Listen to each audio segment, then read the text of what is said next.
Okay, here we are again, talking about United States Republic of Texas relations.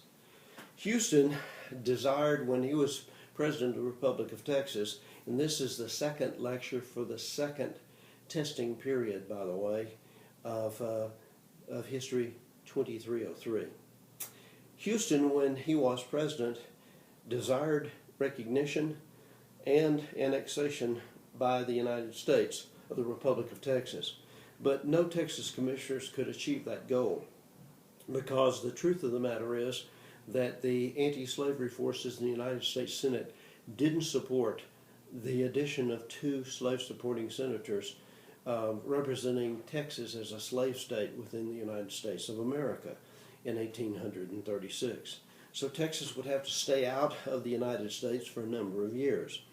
And Houston even sent Santa Anna to Washington, D.C. over the protests of the Texas Congress and Texas Army, only to have President Andrew Jackson promptly pay little attention to Santa Anna and send him via United States Navy to Veracruz, Mexico, where the Mexicans then sent Santa Anna into exile. Andrew Jackson's agent, Henry Morfitt, M-O-R-F-I-T, visited Texas, and Henry Morfitt wrote unfavorably about the chances of Texas being annexed without war with Mexico. And so Jackson delayed recognizing Texas. In his last official act as President of the United States, on virtually his last day in office, Jackson recognized the Republic of Texas, sending Alice LaBranche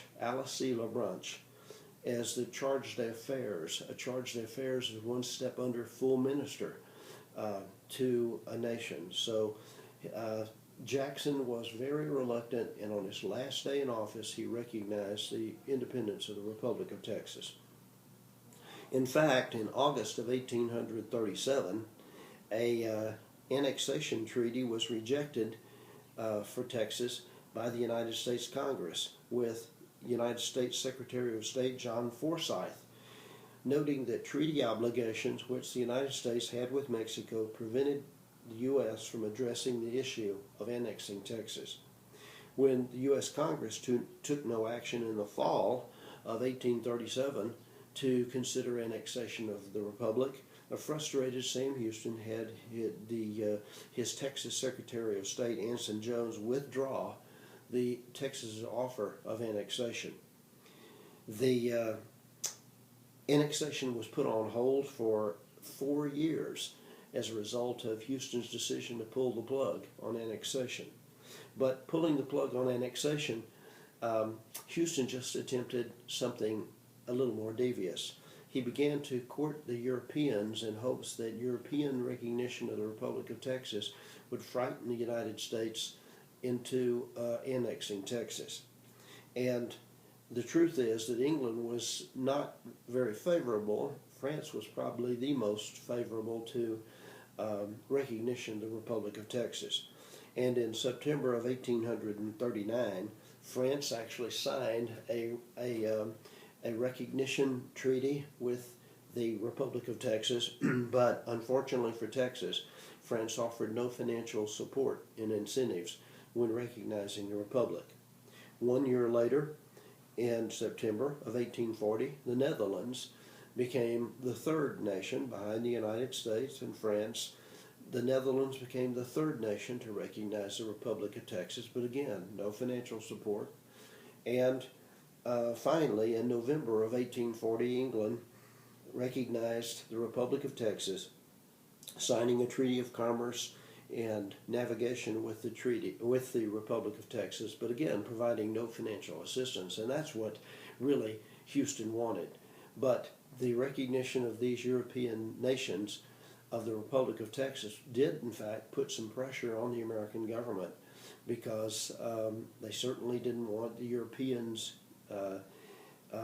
accessing cotton in the future, and they didn't want Europeans meddling in New World affairs because of the Monroe Doctrine. So it did place some pressure on the United States government to act. The Treaty of Velasco, signed by Santa Anna in 1836, was immediately rejected when it got back to Mexico. And the Mexican Congress reaffirmed that Mexico believed that she still owned the territory which the Texans were bodaciously referring to as an independent nation state. Yet, in Lamar, honestly, in Houston's administration, relations with Mexico were non-existent. But when Lamar became president in 1838, in December of 1838, Lamar actually threatened war with Mexico while seeking peace through diplomacy.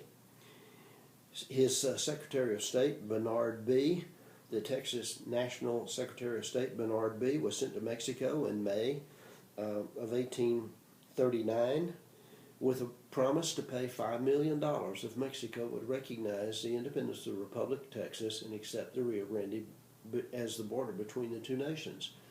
That was a pretty bodacious thing for the Lamar administration to do, because in truth, Lamar's administration didn't have $5 million to pay Mexico if she was willing to accept that proposition.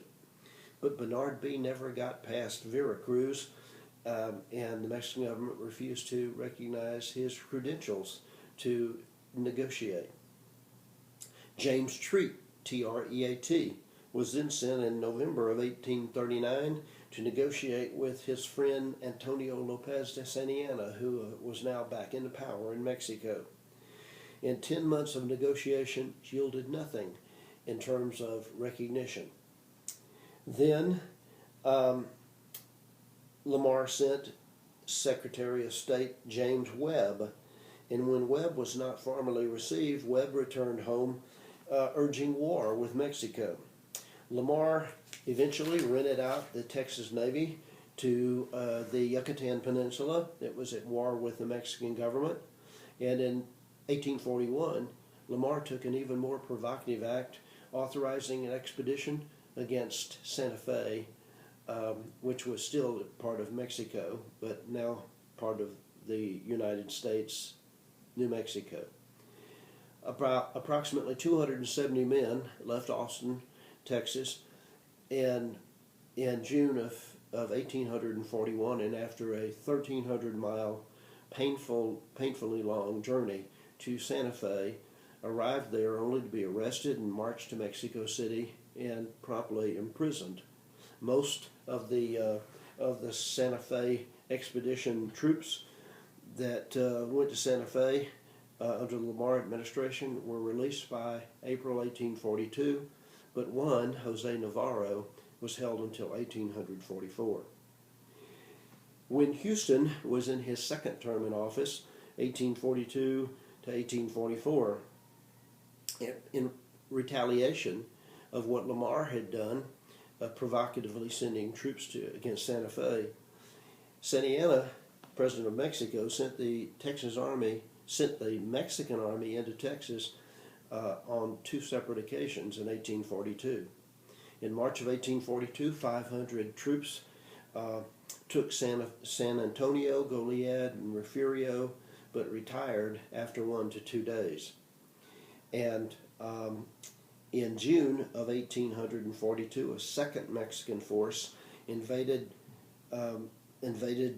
Texas and held San Antonio for 9 days, and it was during this second episode in June of 1842 that the residents of Austin, Texas, felt that perhaps the Mexicans were going to send troops to Austin, Texas, since they were in San Antonio, and President Houston took the opportunity to order the archives of the Republic of Texas transferred from Austin back to Houston, Texas.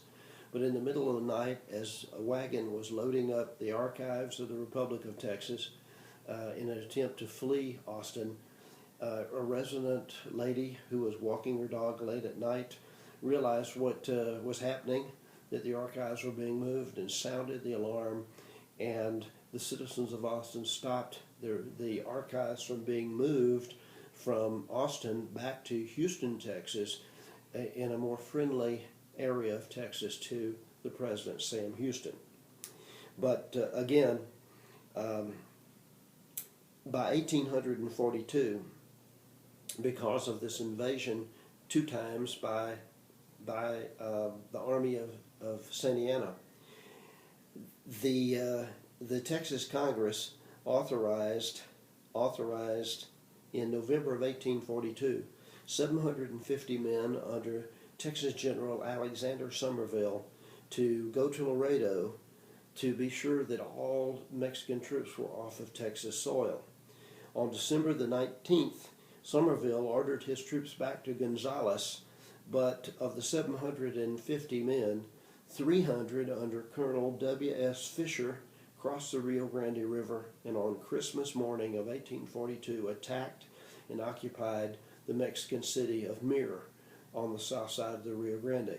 The following morning, after a desperate battle with Mexican troops commanded by General Ampudia of Texas 1836 independence fame, General Ampudia's Mexican troops surrounded and forced the Texans 300 strong to surrender.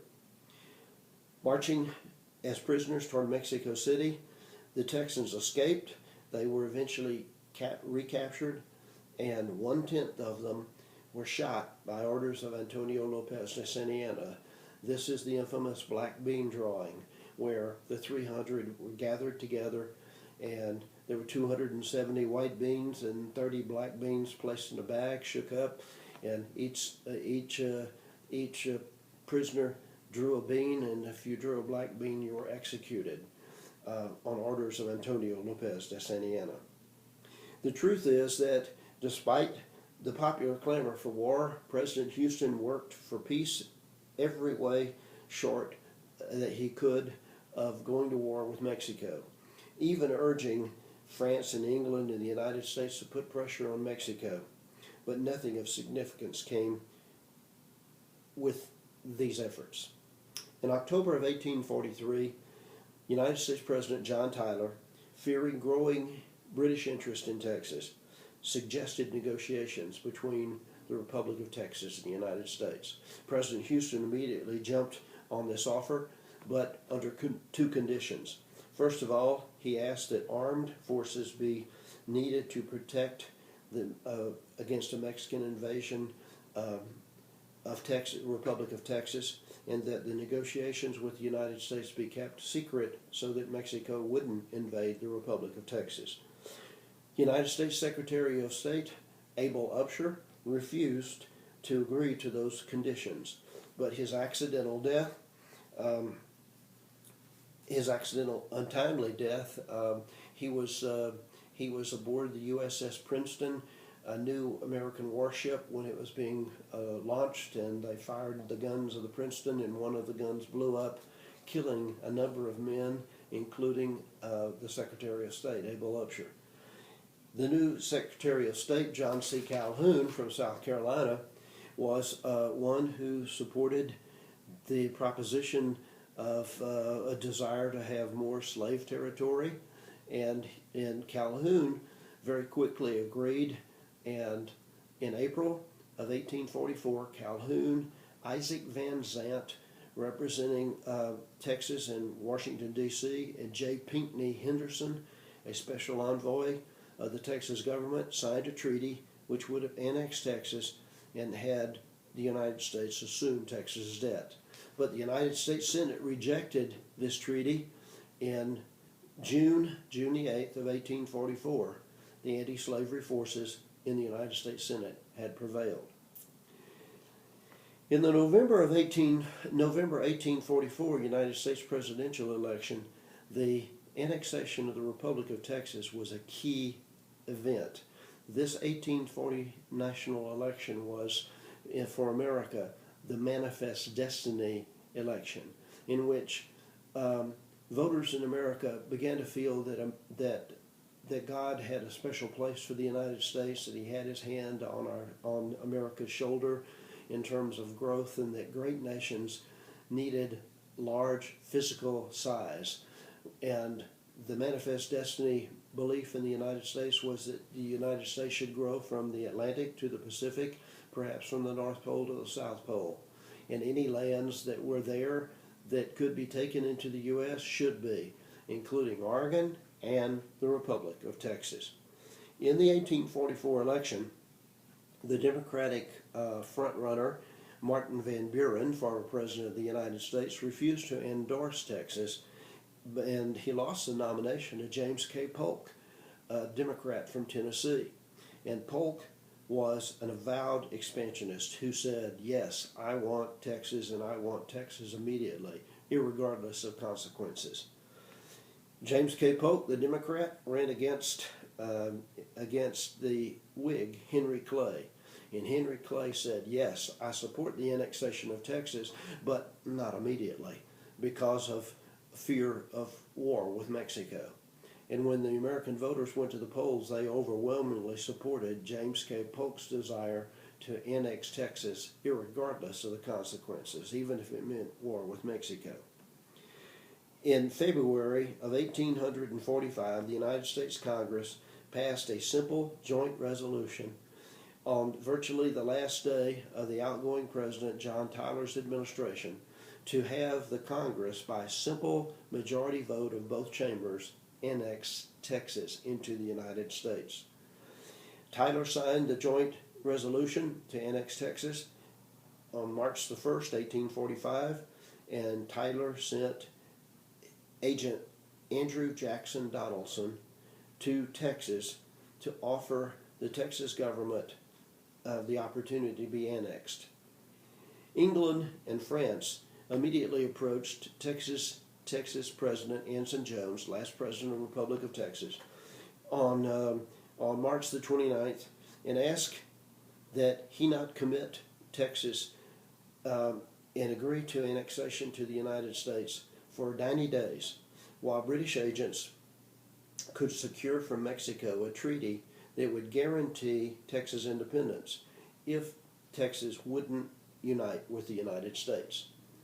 He agreed, but in May of 1845, President Anson Jones issued a call for a convention to meet in Austin, Texas on July the 4th, 95 days from his call.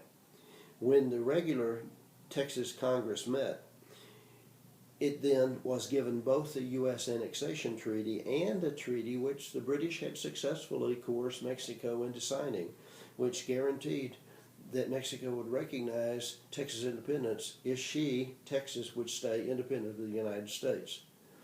And the Jones, the convention met in Austin July the 4th, 1845, and with one dissenting vote immediately accepted U.S. annexation, and by August the 27th, that convention had completed a proposed United States state constitution for Texas as part of the United States. In October the 13th, 1845, the voters of the Republic of Texas agreed to annexation by vote and agreed to the new state constitution for Texas within the United States overwhelmingly. The U.S. Congress accepted the proposed state constitution, and Polk, on December the 29th of 1845, signed an act which officially brought Texas into the United States of America. Even before that election, even before the Polk signed the document approving annexation, voters of Texas went to the polls in December the 15th, 1845, and elected new state officials for Texas. And in August, in Austin, Texas, February the 19th, 1846, President Anson Jones, last president of the Republic of Texas, officially relinquished power to the new Texas state governor, J. Pinckney Henderson, with Jones noting, quote, "The final act of this great drama is now performed.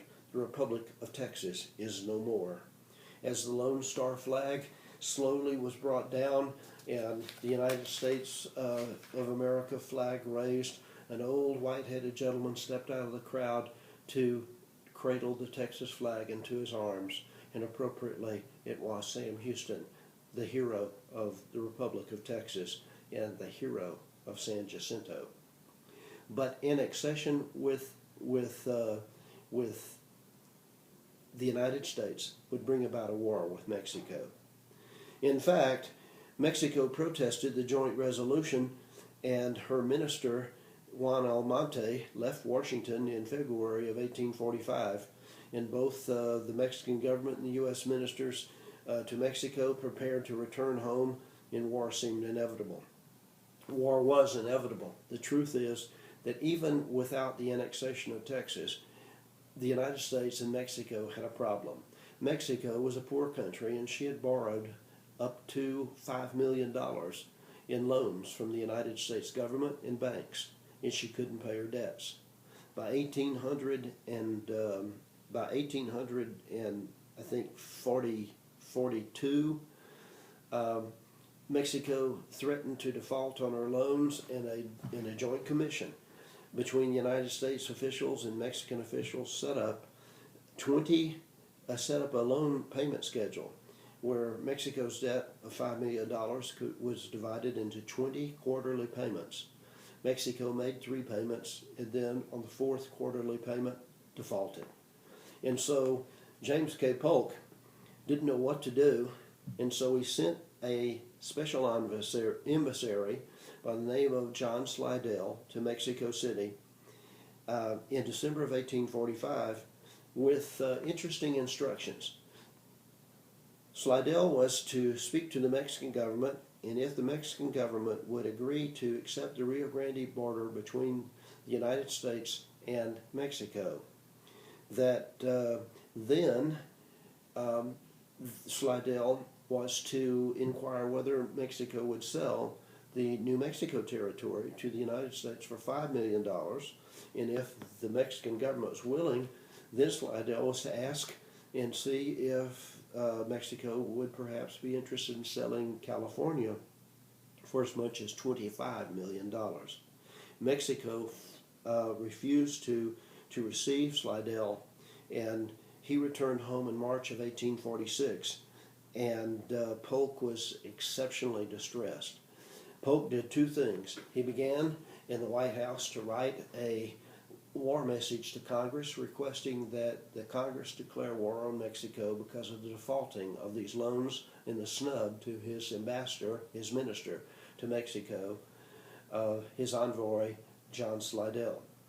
But President Polk also ordered General Zachary Taylor to move his troops from Corpus Christi, which was on the Nueces River, down to the north bank of the Rio Grande at its mouth, where Zachary Taylor would create the city of Brownsville, Texas, on the north bank of the mouth of the Rio Grande River.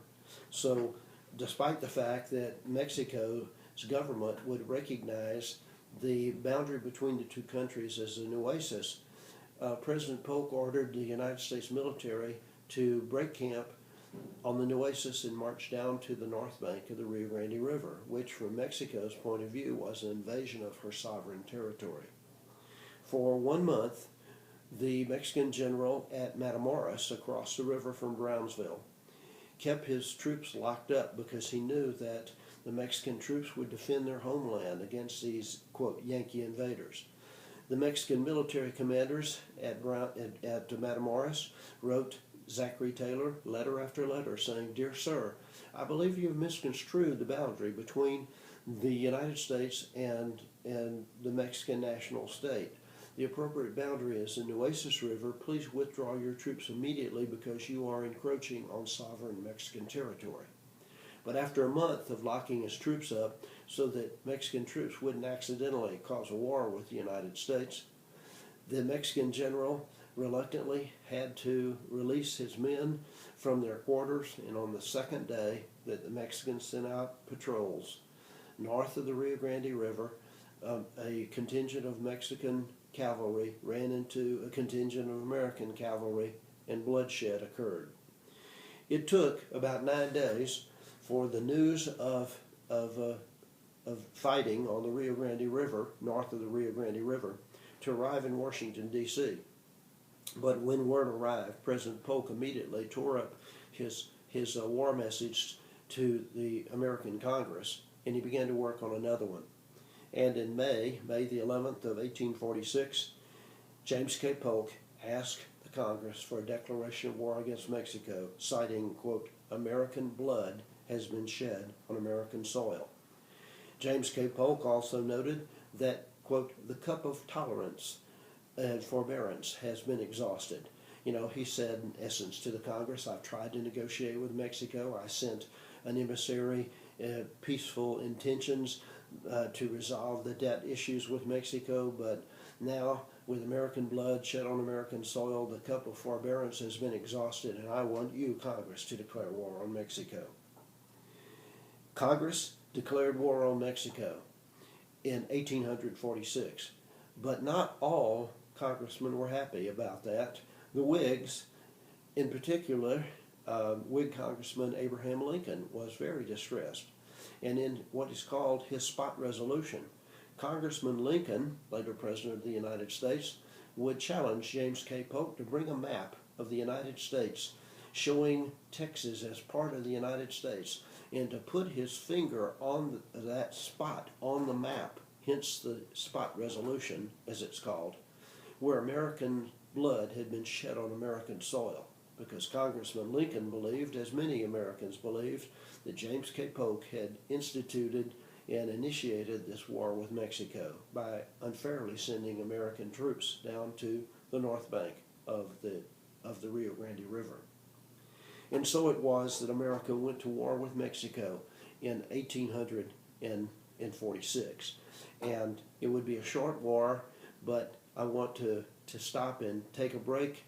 And when we come back, we'll talk about the Mexican War and try to get through the Mexican War and the political ramifications of the lands that were taken as a result of the annexation into the United States. Because Texas, the Republic of Texas, brought in her western lands, and many of those western lands were far north of the 3630 line of the old American United States Congress compromise of 1820 line that said all territories entering north of 3630 would be free of slavery, but all territories entering south of 3630 would be free of the institution of slavery. But Texas claimed the eastern half of what is New Mexico and the state of New Mexico today, and lands that went up through Colorado and all the way into Wyoming. And what was going to happen to that land? That was a question that the United States government and the state of Texas would have to consider once Texas ceased to be an independent nation state. But that's another story. And for now, the second lecture of the second testing period is coming to an end, and I'll see you in the clouds.